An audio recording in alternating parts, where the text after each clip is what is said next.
Grésy-sur-Isère est une commune qui est située au centre de la Savoie, à une dizaine de kilomètres d'Albertville, et une commune qui compte de nombreux services. C'est un bourg-centre historique, donc avec une évolution ces dernières années, notamment donc la présence d'une population qu'on appelle rurbaine, donc des gens qui travaillent à l'extérieur de Grésy et qui vivent le soir sur la commune et qui consomment souvent à l'extérieur, et la présence d'une population un peu plus âgée, et de gens inactifs qui restent sur la commune. D'où cette stratégie de maintenir des services avec un problème souvent pour les commerçants de solvabiliser leur activité. Alors effectivement, face aux différentes problématiques que rencontrent les commerces et les services médicaux, c'est-à-dire faire face à une clientèle qui est peut-être moins nombreuse avec les habitudes de vie qui font que les actifs se déplacent sur Albertville. Et deuxièmement, également une évolution des normes depuis quelques années qui est très importante, notamment nécessité d'améliorer les locaux, mettre aux normes les locaux par rapport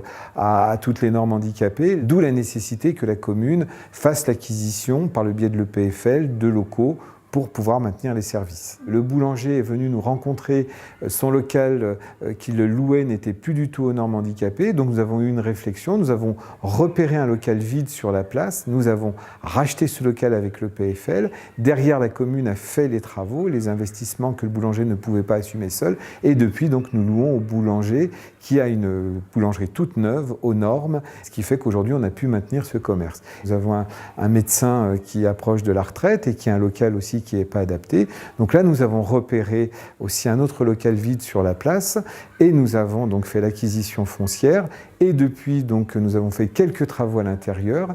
Derrière, nous avons pu installer un premier professionnel, en l'occurrence une ostéopathe qui s'est installée et il reste de la place si un médecin demain veut venir s'installer. Sans le PFL, la commune n'aurait pas eu les moyens financiers, tout d'abord pour faire l'acquisition de ces locaux, puisque le PFL porte pour les communes pendant quelques années et cela nous laisse le temps de digérer, entre guillemets, budgétairement ces acquisitions. Mais au-delà de ce rôle d'acquisition foncière, le PFL aussi nous a beaucoup aidé dans la négociation avec les propriétaires.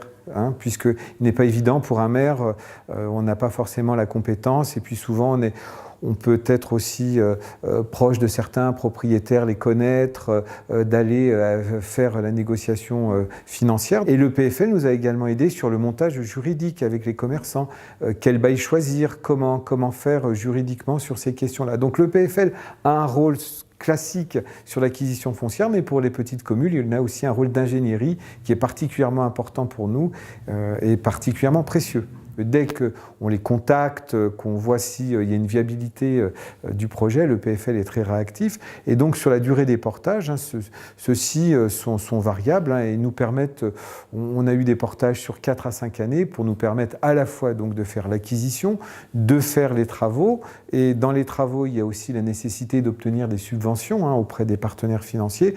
Donc les durées de 4 à 5 ans sont tout à fait efficientes pour nous permettre de monter le projet. Nous souhaitons aujourd'hui développer l'urbanisation donc au centre-bourg, donc à proximité immédiate des services. Et donc nous avons repéré un ténement foncier très intéressant et donc sur lequel le PFL vient de faire l'acquisition auprès des propriétaires.